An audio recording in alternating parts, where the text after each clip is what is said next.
howdy, y'all. As you know, we have been releasing interviews the last few weeks from our trip to the Texas GOP State Convention that was held back at the end of May. And I just wanted to give a little brief intro on today's interview that we are releasing. And this one is probably one of my favorites, and I'll tell you why. This is an interview with a man named Matt Long. And Matt has a show, his own radio show down in the Hill Country in Fredericksburg, Texas, on a radio station called the Hill Country Patriot. And the reason this one is exciting for me is because I am a huge fan of Matt Long. You see, if you listened or watched episode 1 of Patriots Revival, you might have remembered that as I talked about my journey and starting this podcast and how God kind of worked on me, and there was a section in that episode where I talked about how when I felt like this is something God was laying on my heart, I started listening to podcasts. And I had been fresh off of a trip to the state capitol down in Austin and just wanted to stay plugged in and wanted to be able to just really make sure I stayed up to date on what was going on at the Texas Capitol. And I stumbled upon the Matt Long Show. So I said all that to say I actually got to meet Matt at the state convention. Y'all, for me, it was like meeting a movie star because I listen to Matt's show almost every day. He does a daily show Monday through Friday. Even though it's on the radio, he releases it as a podcast, and he releases it every day. So he's on in the morning, and then most of the time you can expect to get an episode released that afternoon. And I look forward to that because Matt's show is awesome. And whenever I had Patriots Revival in mind, I thought I wanted to do something similar, not exactly the same, but similar to what Matt does. Matt tries to get folks engaged and involved, and he keeps the people in his area updated on ways that they can get plugged in. He talks about legislation that's going on in the state legislature, all kinds of ways of activism to get people plugged in and involved. So I just wanted to preface today's interview with that because Matt Long was very instrumental. Me listening to the Matt Long Show was very instrumental in me getting this podcast started. And so again, it was just awesome to get to meet him in person at the state convention and then to actually get an interview with him. So without further ado, here is my interview with my podcast idol. Although the Lord says we shouldn't have any other gods before him or idols, I don't. Matt Long is just that superstar for me. My interview with the Matt Long, the Hill Country Patriot, here on Patriots Revival. Stay tuned. Howdy, this is Melody Allen with Patriots Revival Podcast. We're at the Texas GOP Convention, and we are talking to the great Matt Long from the Matt Long Show. Matt, thank you for being on Patriots Revival today. Thank you, Melody. Thank you for inviting me. This is awesome. Yeah, so for those of you who don't know, Matt is a part of the reason why I started podcasting. I think I told you that yesterday. You guys have to check out Matt's show, the Matt Long Show. I almost didn't want to tell people that because I wanted to keep it all to myself and then get it. tell people about it later. But so I know you're a delegate. I mean, you have a show on the Hill Yes. Country Patriot. So Yes, first, ma'am. maybe talk about that for people who don't know about you and your Okay. activism down in the Hill Country. We'll start there, and then we'll go into you being a delegate here at the convention. So Okay. I've been active in the Texas legislature now for about 10 years, 10 or 12 years. I got involved with the Fredericksburg Tea Party in 2000. I actually went to the first meeting in 2009, and we had 800 people there in the park in Fredericksburg.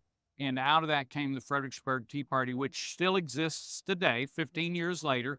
We have monthly meetings, and we have over 100 people at each meeting. So Wow. we're still pretty strong. Part of what I do there is train people to testify. And that's kind of my specialty is getting people to testify, getting them trained on Texas legislature online and how to get what kind of shoes to wear at the Capitol, Yeah. where to park, where to eat lunch. All of these things are real important.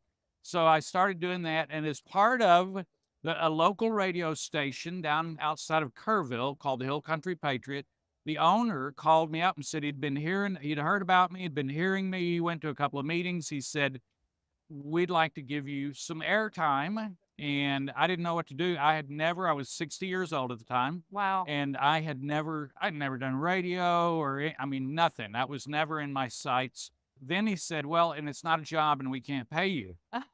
But it's about a 30-minute drive each day. Yep. So I talked to my wife about it and went back and I said, I'll tell you what, I'll give you 6 months for free. And I said, if after 6 months, I'm not adding value to your station, then we both need to go our separate ways. Yeah. They need to do something better with their airtime. I need to do something better than driving over there every morning and getting on the radio. Yeah. Well, at 5 months, the owner called me in and said, how much do you want?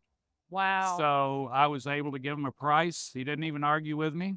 That was a little over 5 years ago. So when I first got started, it's been on the air 5 years, Monday through Friday, 9 to 10. And I love, love, love doing it. And the thing that surprises me, and you may have found this on your program as well, I'll get done and I'll listen back and I'll be surprised at myself at the way things came out, the way the message came out. And I have to tell you over and over, I thank God on the drive home every Amen. day because I'm a pretty broken guy. And so for me to do that, and I'm sure it's the same for you, it's taken God working through me. Yeah, exactly. And so that is, I was the president of the Tea Party for about 9 years. And then I turned that over about 2 years ago. And I'm still very, very active with them. And I still do their training. I do training for True Texas Project as well. I help train some of their people. And every Tuesday during the legislative session, you can catch me up at the Capitol in the Rotunda at 10:30. I'm usually wearing a suit and a tie, but the bandana is always there.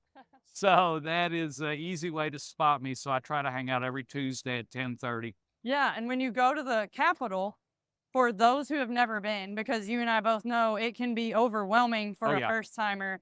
What I love is that you put that out there and say, I'm going to be there with or without you, and folks can find you, and then you will teach them how to navigate, like you're saying, what to wear, where to go eat and all that. But you'll also, correct me if I'm wrong, explain to them what to say or how to go into these offices and talk to these elected officials to their state senators and their state reps, correct?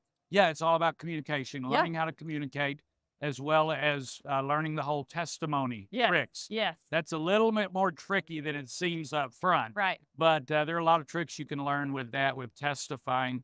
But the thing I do on Tuesday mornings when I meet people up there is I find out where they're at, what level they're at, because I've had people who are up there and basically, all right, where's this bill being heard? I already know my way around. Or others said, this is my first time, or I thought I'd come. And it's like, all right, well, the bathrooms are always right by the elevators. So if you spot an elevator, you've found a bathroom. Right. I mean, it's simple things like that. Yeah. And then I'll walk them through the building. I'll take them to their representative's office. And so it's just really whatever level you're at, that is where we'll go with you on Tuesday mornings. So Matt, I know you talk about engagement and getting people involved. You preach that on your show, and that's what I love. And that's what we're trying to do here on Patriots Revival too.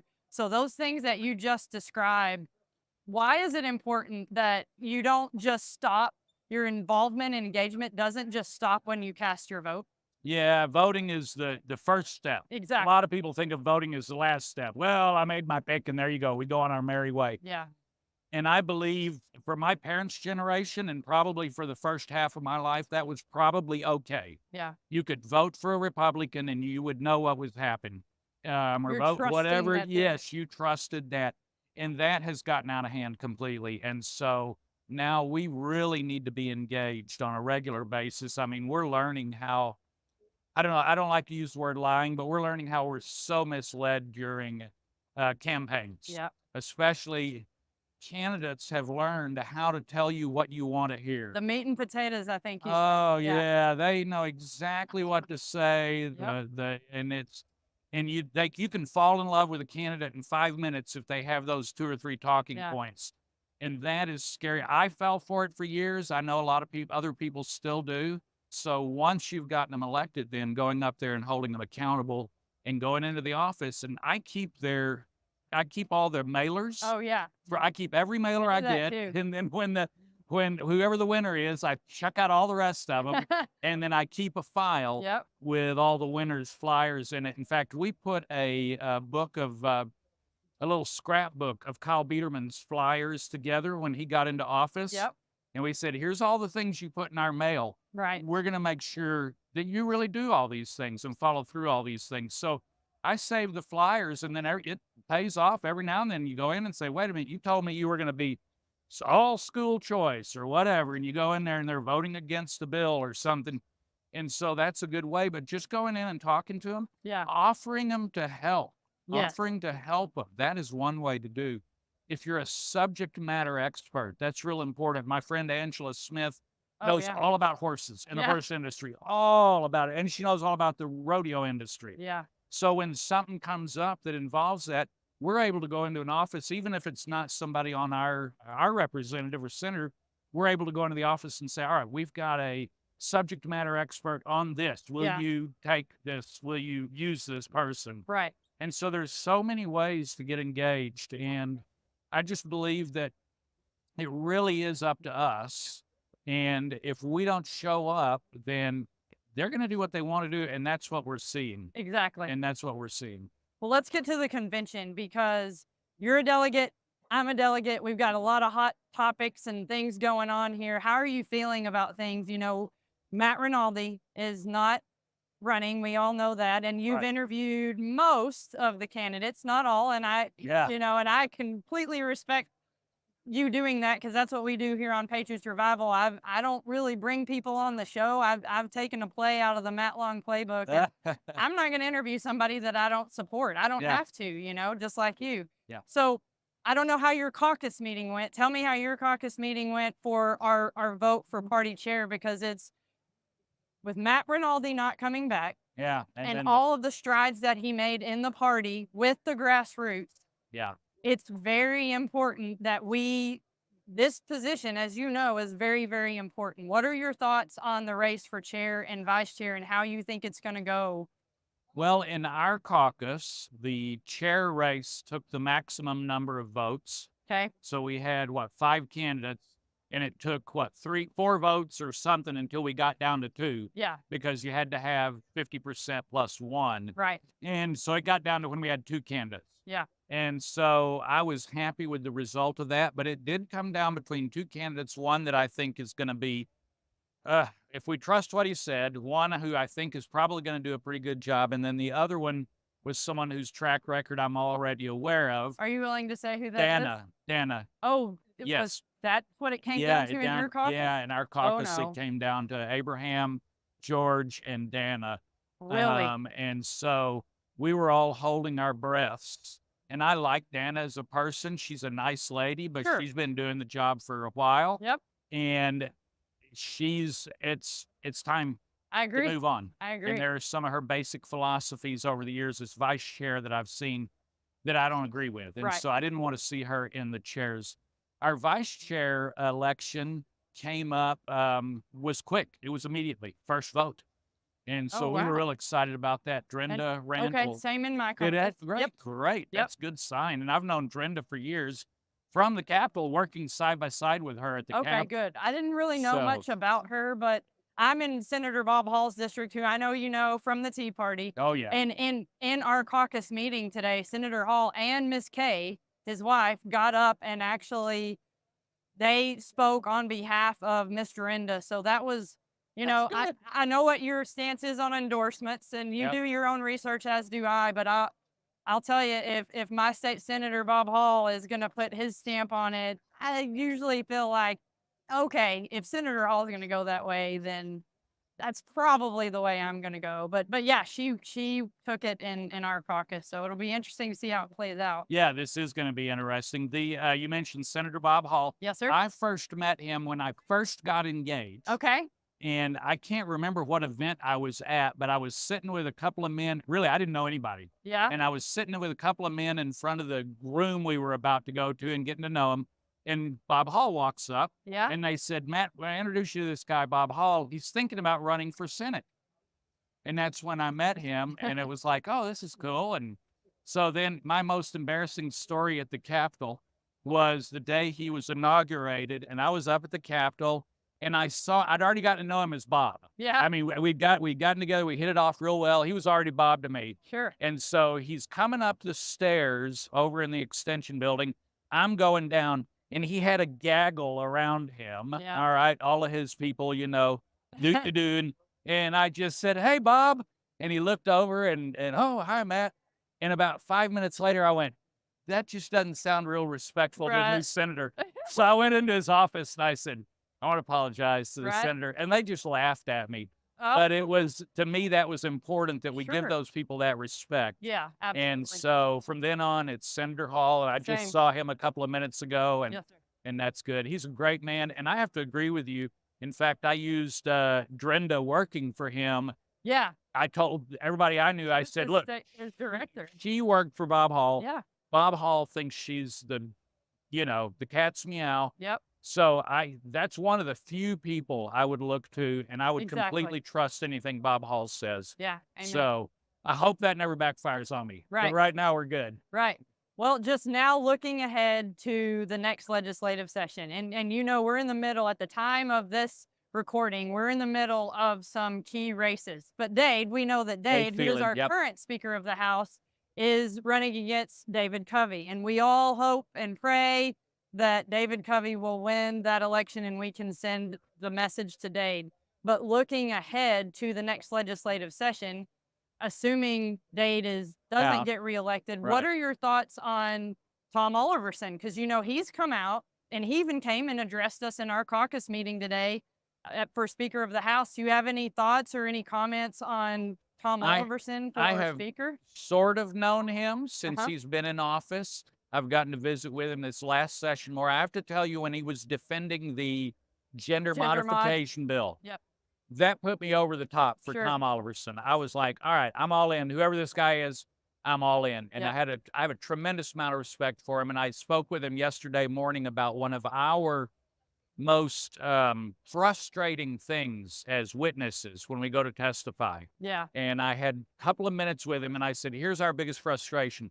When we go in to testify, our progressive liberal friends get up and testify, and their Democratic representatives will ask them questions. Yeah. And stop the time clock. You know, when a sitting member on the committee stops you, then your clock stops. Yeah. So you get to say a whole lot more things. Yeah. Well, our Republicans were never doing that. Right. And it was so frustrating because it would be we even almost set them up. Yeah. Leave them hanging and you're just begging for one of them to say, well, why don't you continue that thought, Yeah. But they never did it. And I was talking to Oliverson yesterday about that. And he said last session that they were told very sternly from the top down that, listen, we don't ask questions. We don't ask questions. And so I said, you got to be kidding me. Yeah. And he said, that's going to change. Good. And so that's exciting for us. Sure. And so I think we're going to have, it's all going to depend on day one. It does. It's all going to depend on day one. Where are the old cronies? Where is Strauss's old gang? How are they going to gather together? There's still a handful of them left. And they carry some weight. Lieutenants are still in there. Oh, absolutely. Yeah. And so it's really, I don't think I'm going to have a good feel for the session until day one. I mean, really until day one. We see the rules and the election of the chair. Yep. And then you can call me and we'll talk about my prediction. Yeah. Maybe we'll have a all follow-up. open. There you go. Yeah, I just wanted to bring you on. And folks, for those of you who don't know, Matt, I listened to his podcast for a year and I just fell in love with his content, and he's great. So he's almost like he's not really a mentor because I just met him here at the convention, but he has a great show, and then I'm almost in starstruck land. Please. It's like seeing a movie star for me. So Matt, you don't know how much I appreciate you. Well, thank you. You taking the time to interview or allow me to interview you here for the podcast. Absolutely. I love it. And we'll get you on my show too. Oh, And you're gonna be at the Capitol. Am I gonna see you active in yes, January? now, Matt, I'm unlike you. I do work full time, but I save vacation days. I'm one Okay. of those. My husband and I don't travel, so I'm obviously using vacation time to be here. So I can't be there as much as you, Uh-huh. but I do use vacation days when there are important issues that are important to me, or like you like to say, the burr under your saddle. Yeah, the burr, whatever the burr under your saddle Yeah. is. So you will see me, maybe not as frequent as you, but I will definitely be there. All right. So, Looking forward all to it. right. So tell everybody again how they can find your show. My show is it's the Matt Long Show. You can hear it on hillcountrypatriot.com, streaming live from 9 to 10 Central Time. You can listen anywhere in the world except for North Korea, Iran, and I can never remember the other country. I've been banned from 3 countries. Yeah. Isn't that cool? So You have listeners in Ireland. I have know listeners that. in Ireland. Yep. I do. My mom's in Northern Ireland right now Yep. visiting. But yeah, you can listen anywhere. I also take my daily show, which is live, so I don't get to say, cut that, scratch that, Right, like yeah. you just did a few minutes. I don't get to do that. I turn on my mic at 8 minutes after 9, and whatever Yeah. comes out, comes out. Yep. So Yeah, you've even broadcast from your car. I broadcast from my car. I did yesterday morning. Yes. Oh, yeah, we had a wreck one morning on the drive-in, and so I just got on the phone and did my show And Angela did from the the same. car. She Yeah, was a she was few 2 cars, back. and she was 2 cars in front of me. Right, yeah. So we yeah. were sitting there stopped in traffic, Yeah. and so yeah, that's where you can find it, and numerous podcast sites. I'm on Spotify, but I don't expect to stay there very long. Yeah. I think they are cleaning house on Spotify with people who use unlicensed music, which would be Oh. in my bumper music. Yeah. So what I want to encourage you to do is look for the modern podcast apps, Okay. the podcasting 2.0, modern podcast apps. They're really, really good, and you're uncancelable on Right. the modern podcast Because I know apps. you've talked about, with this being an election year, you've been saying for a few months that conservatives like ourselves, you are predicting we may be censured on some of those apps. Oh, yeah, We need the to big find the ones. alternative. So you need to be looking at modern podcast apps to track probably both of us, Yeah. Melody, because at some point we're all going. Right. And I'm so, not near as big as you. Oh, Matt, please. But, so anyway, but thank you so much for being here today, Matt. Absolutely. Enjoy the rest of the convention. Hopefully it'll be It's going to be what we want. So yeah. All right. Thank you. nice to meet you. Can I give you a hug? Yes, ma'am. Thank Thank you. you.